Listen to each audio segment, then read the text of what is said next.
seperti air mengalir. Kemana yang nyaman Anda rasakan, dan jangan sekali-kali Anda memutasikan dirimu sendiri. Ya, jangan dulu pindah ke bagian apapun, jangan pindah ke tempat kerja lain kecuali ada mutasi dari Allah Subhanahu wa ta'ala. Karena dalam proses sehari-hari Allah juga sering melakukan mutasi.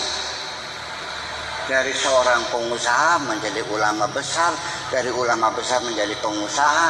Tetapi karena yang memutasikan Allah, ketika jadi pengusaha ya berkah, ketika jadi ulama ya berkah. Begitu pula ulama yang dimutasikan jadi pengusaha, ketika jadi ulama ya berkah, ketika jadi pengusaha juga berkah. Kalau tidak, jadi ulamanya bangkrut, jadi pengusahanya bangkrut juga. Nah, ini sehari-hari yang kita jalani. Oke. Lalu kita ingin mencoba menjelaskan makna tajrid yang lebih mendetail lagi, bahwa tajrid itu artinya independensi. Kalau jaroda itu kata-kata jim ro dal, tajrid itu karena diikutkan wazan fa'ala. Jaroda yujarridu tajridan, nasara yunasiru tansiran. Dalam ilmu sholab kita belajar namanya sulasi mujarrad. Artinya fiil yang terdiri dari 3 huruf dan tambahannya dibuang semuanya, tidak ada tambahannya. Ghafara itu sulasi mujarrad.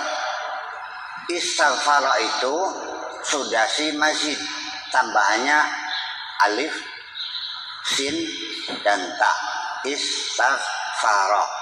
Begitu alif sin ta dibuang, tinggal jim, ro, dan dal, maka itu namanya fi'il sulasi mujarrad. Artinya dilepaskan semua. Termasuk juga melepas baju ini namanya sama, jarradtu siyabi, saya melepas baju. Pengertian melepas ini artinya melepas dari banyak hal sekali. Jadi seorang perempuan yang melepas semua tanpa busana namanya mujarrodah, tanpa busana, tanpa tambahan.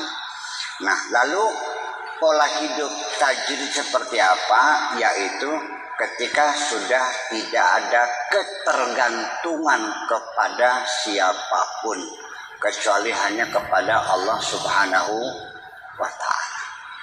Dari situlah maka ada 3 macam tajrid. Ada tajrid yang disebut tajrid zahir, ada tajrid batin, ada tajrid zahiran wa batinan.